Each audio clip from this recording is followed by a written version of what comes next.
कीकीकण्ठावनीलं सुरवरविलसद्विप्रपादाब्जचिह्नं सुभाड्यं पीतवस्त्रं सरसिजनयनं सर्वदा सुप्रसन्नं पाणौ नराचचापं कपिनिकरयुतं बन्धुना सेव्यमानं नौमिड्यं जानकीशं रघुवरमनीशं पुष्पकारुणरामम् कौसलेन्द्रपदकञ्जमञ्जुलौ कोमलाज महेशवन्दितौ जानकीकरसरोजलालितौ चिन्तकस्य मनभृङ्गसङ्गिनौ कुन्द इन्ददर्गौरसुन्दरम् अम्बिकापतिं भीष्टसिद्धिदं कारुणिककलकञ्जलोचनं नौमि शङ्करमनङ्गमोचनम् श्रीगुरुचरणसरोजरज निजमनमुकुरसुधारि वर्णौ रघुवर विमल जसु जोदायक फलुचारी बोल सियावर रामचंद्र की जय। राम राम राम राम राम राम राम राम जय श्री राम जय श्री राम। परम सौभाग्य की बात है, प्रभु श्री सीताराम जी महाराज की महान कृपा से आज हम सभी राज्य स्तरीय इस मानस प्रवचन प्रतियोगिता आयोजन में विभिन्न जिलाओं से यहाँ पर उपस्थित है। आज के इस सत्संग स्थल पर उपस्थित आप सभी विद्वान वक्तागण, रसिक श्रोतागण, आयोजकगण, निर्णायकगण, आप सबको मैं हृदय से प्रणाम करता हूँ। मेरा प्रणाम स्वीकार करेंगे। और जो मेरा चयनित प्रसंग है उत्तरकांड दोहा क्रमांक 70 खा, श्रीमद बक्र न किन्न के ही प्रभुता बधिर न काही, मृगलोचनी के नयन सर को असलाग न जाही। यह जो प्रस्तुत प्रसंग है गरुड़ जी महाराज के मोह और भ्रम के निवारण के लिए काकभुसुंडी जी महाराज गरुड़ जी महाराज को 84 प्रसंगों में बांध करके श्री राम जी की कथा सुनाते हैं। प्रथम ही अति अनुराग भवानी रामचरित सर कहे सी बखानी, यहाँ से प्रारंभ करते हैं। अब बहुरी कहें अभिषेक प्रसंगा, तो यहाँ पर वो समाप्त करते हैं। तत्पश्चात श्रोता और वक्ता के बीच में धन्यवाद ज्ञापन का प्रसंग आया है। गरुड़ जी महाराज वक्ता महोदय जी को धन्यवाद देते हैं और कहते हैं कि भाई मुझको भ्रम हुआ तो अच्छा ही हुआ। सोई भ्रम अब हित करी मैं माना, किन्न अनुग्रह कृपा निधाना, जो नहीं होत मोह अति मोही, मिलते हो तात कवन विधि तोही, किमि सुनते हो हरि कथा सुहाई, अति विचित्र तुम बहु विधि गाई। तो बहुत बढ़िया श्रोता और वक्ता के बीच का प्रसंग है। भुसुंडी जी महाराज को हंसी आ गई, बोले गरुड़ जी बात ऐसी नहीं है। मैं ये नहीं मानता कि आपको भ्रम हो सकता है या आपको मोह हो सकता है। क्यों? बोले भी आप कौन हैं? तो गरुड़ महाज्ञानी गुण राशि हरि सेवक अति निकट निवासी। आप महान ज्ञानी हैं और भगवान के अत्यंत निकट रहने वाले सेवक हैं, आपको कैसे भ्रम हो सकता है? वस्तुतः ये तो मेरे प्रभु की मेरे ऊपर कृपा है। कैसी कृपा? तो पठी मोहमिस खगपति तो ही रघुपति दिन न बढ़ाई मोही। शायद मेरे प्यारे प्रभु ने सोचा होगा कि ये मेरा भक्त कौवा है, उसकी कथा को सुनने के लिए तो श्रेष्ठ श्रेष्ठ पक्षी गए हैं। अगर किसी बहाने मैं पक्षी के राजा गरुड़ को भी भेज दूंगा और वो भी नीचे बैठ करके उनकी कथा सुनेगा तो मेरे भक्त की महिमा बढ़ जाएगा। तो वो एक बहाना है, पठी मोहमिस खगपति तो ही और रघुपति दिन न बढ़ाई मोही। और इसी संदर्भ में वो प्रसंग का प्रवाह यहाँ पर होता है। इसको आप उपदेश भी ले ले, उपदेश में चेतावनी भी होती है।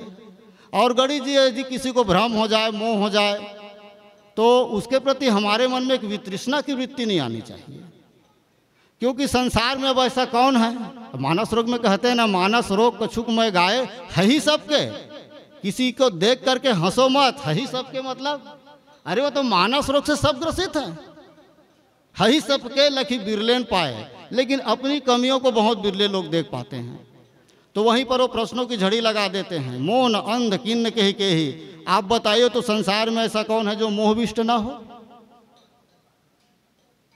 को जग काम न चाव न जेही, तृष्णा कही न किन्न बौराहा, कही के हृदय क्रोध नहीं दहा। और उसी संदर्भ में पंक्ति आया है, श्रीमद बक्र न किन्न के ही, प्रभुता बधीर न काही। इस पर थोड़ी सी चर्चा कर लें सूत्रात्मक रूप में। काकभुसुंडी जी कहते हैं कि संसार में ऐसा कौन व्यक्ति है जो लक्ष्मी को पा करके जिसके जीवन में मद ना हो और वक्रता ना आ जाए। अब ये तीन विषय है, हालांकि छोटा सा पंक्ति है, प्रभुता बधीर न काही। प्रभुता को पाकर कौन बहरा नहीं हो गया हो, और मृगलोचनी के नयन सर, नारी का नयन रूपी बाण किसको न लगा हो। है कोई संसार में? मतलब कोई नहीं बचा है, और तो फिर बचा भी है कुछ। अभी ये विषय है खोजने का। लोग अगर कुछ लोग बच जाते हैं तो किस प्रकार बचते हैं। तो थोड़ा सा हम ले लें। लक्ष्मी को लेकर बहुत सी बातें की जाती है, शास्त्रों में भी आज भी कई काव्य लिखे जाते हैं। राधे श्याम रामायण में एक पंक्ति मिलती है, सुग्रीव महाराज जी कहते हैं, मानस में ये मिलता जुलता, नारी नयन सर जाहि ने लागा प्रसंग आया है, समरूप प्रसंग है।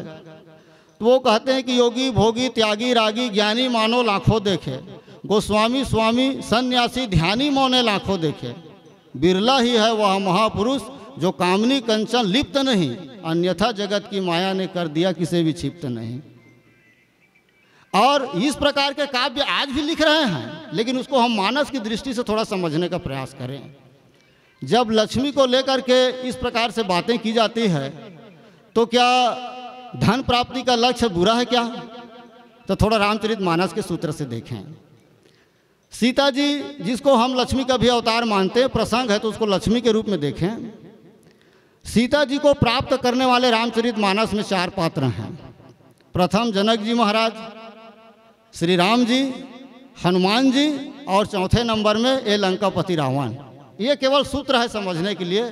जनक जी प्राप्त करते हैं वितराग से, भगवान श्री राम जी सीता को प्राप्त करते हैं अनुराग से, हनुमान जी उसको प्राप्त करते हैं विराग से, और रावण उसको प्राप्त करता है राग से।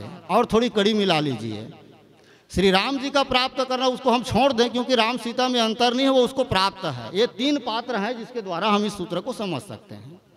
जनक जी उसको प्राप्त करते हैं किस प्रकार से? हल चलाते हुए। संकेत है, आप लोग समझ लेंगे। हल चला के प्राप्त करना, रावण अपहरण करके प्राप्त करता है। जनक जी प्राप्त करते हैं और उसको पुत्री के रूप में स्वीकार करते हैं। हनुमान जी की भूमिका क्या है? हनुमान जी की भूमिका राम और सीता को मिलाने की भूमिका है। और कृतिता का शब्द जनक जी भी कहते हैं मोहि कृत किन्न दू भाई, और हनुमान जी भी कहते हैं कि अब कृत भयऊ मैं माता। मतलब लक्ष्मी को पा करके धन्यता किसके जीवन में आएगा? तो सूत्र मिला लीजिए। पुत्री के रूप में प्राप्त करने का मतलब है कि वह लक्ष्मी जो हमको नारायण से मिला दे, जिस लक्ष्मी को पा करके हमारे जीवन में समर्पण की वृत्ति आए। अगर इस प्रकार से हम लक्ष्मी को प्राप्त करते तो निश्चित रूप से वो लक्ष्मी हमारे जीवन में धन्यता का कार्य करेगा। और हनुमान जी की भूमिका क्या है? वो जानते हैं जब तक लक्ष्मी और नारायण का मिलन नहीं होगा, दोनों जब तक अलग रहेंगे, तब तक लोगों को इसके द्वारा कष्ट ही मिलेगा। आप सब लोग विद्वान है, समझ जाएंगे कि किस प्रकार से कष्ट मिलता है। और रावण उसको किस प्रकार प्राप्त करना चाहता है? तो रावण उसको स्वामी बन करके प्राप्त करना चाहता है। कितना अंतर है।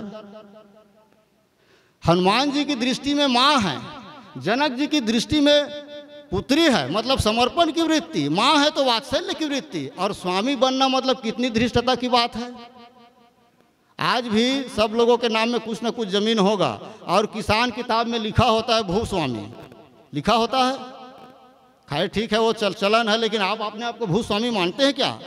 अगर आप रामचरितमानस के सूत्र को जानते हैं तो कितनी धृष्टता की बात है। आप देख लेना, एक दिन जब हिंदू राष्ट्र बनेगा और जब हमारे राजनीति में धर्म के अनुसार संविधान निर्धारण किया जाएगा, तो किसान किताब में भूमि स्वामी की जगह भूमि पुत्र लिखा जाएगा। ये निश्चित रूप से होगा। तो अपने आप को स्वामी मानना कितनी धृष्टता है। और इसलिए आप सूत्र देख लीजिए, जनक जी ने उसको प्राप्त किया, फिर भगवान श्री राम जी उसको प्राप्त करते हैं। अब सूत्र मिला लीजिए। सीता जी जब अयोध्या में आई तब क्या हुआ? तो जब ते ब्याह राम घर आए नित नव मंगल, जब से सीता जी ब्याह करके आई है तब से अयोध्या में रोज आनंद हो रहा है। और 6 प्रकार की उन्नति का वर्णन किया गया, उसको और गुना कर दिया, यही सुखते सतकोटि गुण पावई मातु। और फिर अब लंका में रावण उसको अपहरण करके लाता है, तब क्या होता है? जब से सीता जी लंका में आई है लोगों का नींद हराम हो गया है। जब ते तुम सीता हरियाणी और वसगुन हो ही ना जाई बखानी। अभी 2 विषय और बचा, एकदम संकेत में दे देता हूँ। लक्ष्मी में 3 अवगुण बताए गए हैं, बिल्कुल हम समझ लें। कौन कौन से 3 अवगुण? यद्यपि परम चपल सी तन संतत थी न रहत कभू। एक तो उसका सबसे बड़ा दोष है कि लक्ष्मी बड़ी परम चंचला है, वो कभी एक जगह नहीं रहती। और 2 उनके दोष भगवान श्री राम जी बताते हैं बालकांड में। जब सीता जी की तुलना करते हैं ना तो क्या कहते हैं? क्या लक्ष्मी से तो सरस्वती से करूं तो गिरा मुखर तन अरद भवानी, सरस्वती बहुत बोलती है। और पार्वती आधे अंग में है। और रति अति दुखित अतनुपति जानी, रति दुखी है कि उसका पति अशरीरी है। तो क्या लक्ष्मी से तुलना करूं? तब उसने 2 दोष गिनाए। कौन सा 2 दोष? तो कही रमा सम किमी बय देही और विष बारुनी बंधु प्रिय जही। लक्ष्मी के 2 भाई है, एक विष है और एक मदिरा है। और वो उसको इतना प्रिय है कि लक्ष्मी जब भी किसी के घर जाती है तो दोनों भाइयों को साथ में लेकर के जाती है। अब आप लोग अपने जीवन में मिला लिए, जिसके पास ज़्यादा धन है तो उसके जीवन में क्या स्थिति है? तो वो शराब पिएगा, मतलब उसको अभिमान होता है। और विष क्या है?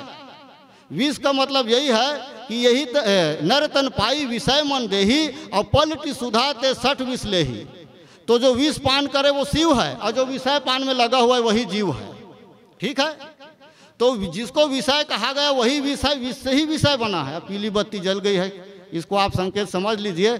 जब पानी ग्रहण होता है लक्ष्मी जी का तो भगवान विष्णु क्या करते हैं? और सुर सुरा विष शंकर ही उनको अलग कर देते हैं। शंकर जी को विष दे देते हैं और उसको, मतलब लक्ष्मी को आप नारायण के साथ प्राप्त करेंगे तो आपके जीवन में धन्यता आएगी। और आप लक्ष्मी को रावण की तरह उनसे अलग करके प्राप्त करेंगे तो आपका सर्वनाश होगा। और प्रभुता बधिर का ही संकेत मिल गया, एकदम सूत्र दे देता हूँ। एक बार भगवान श्री राम जी जब सुबैल पर्वत पर थे तो उसने अपने काल बाण से कहा कि रावण को जा करके मेरे स्वरूप का ज्ञान करा दो। तो बहरा जो होता है 3 प्रकार का होता है, कम सुनने वाला और कुछ का कुछ सुनने वाला और बिल्कुल नहीं सुनने वाला। रावण में आपको तीनों दिखाई देगा। तो काल बाण ने कहा महाराज मैं वो संदेश तो दे दूंगा लेकिन रावण को नहीं दूंगा, क्योंकि वो वज्र बधिर है। तो किसको दूंगा? मंदोदरी को दूंगा। और इसलिए जब वो बाण चला तो उसने कहा मंदोदरी को तो मैं कान में कहूँगा, रावण को इशारे से कहूँगा। बहरा है, उसको इशारा करना पड़ता है। तो छत्र मुकुट ताटंक सब हते एक ही बाण, सबके देखत मही परे मरम न को जान। वो ताटंक क्यों कटा? उसने मंदोदरी के कान में कहा कि मेरे स्वरूप का ज्ञान उसको करा दो। और रावण का क्या कटा? ऊपर का छत्र और सिर का मुकुट, मतलब 1 बित्ता बचा था। अगर थोड़ा 1 बित्ता नीचे होता सिर कट जाता। मतलब उसने इशारा कर दिया रावण तुम संभल जाओ, अभी केवल छत्र मुकुट कटा है और इशारा को तुम नहीं समझोगे तो तुम्हारा सिर भी कट जाएगा। और उसके बाद फिर प्रसंग आता है, मंदोदरी तत्काल भगवान के भी स्वरूप का वर्णन करती है। और रावण ने उसका क्या अर्थ निकाला? जानो प्रिया तोर चतुराई और यही विधि कहो। मैं समझ गया मंदोदरी तुम जो वर्णन कर रही हो ना पद पताल शीश धामा, तुम मेरे रूप का वर्णन कर रही हो। नहीं महाराज मैं तो राम का नाम ले रही थी। अरे तेरी चतुराई समझ गए, पतिव्रता स्त्री पति का नाम नहीं लेती, इसलिए तूने रावण न कर के राम कहा। मतलब कुछ का कुछ सुन लेना और इशारा का भी गलत अर्थ लेना। ये रावण वज्रबधिर है, ठीक है ना। और वज्रबधिर कितने लोग हैं? तो श्रवणवंत अस्को जगमाही और जाहि न रघुपति चरित सोहाही। इसका संकेत यही है, पीली बत्ती जल गया। यदि आप वज्रबधिर से बचना चाहते हैं तो राम कथा सुनना शुरू कर दो, नहीं तो आपका कोई कान नहीं है। और लक्ष्मी को पाकर जीवन में धन्यता चाहते तो नारायण के साथ उसको बुलाइए। बोल श्री रामचंद्र की जय। राम राम राम राम, जय श्री राम।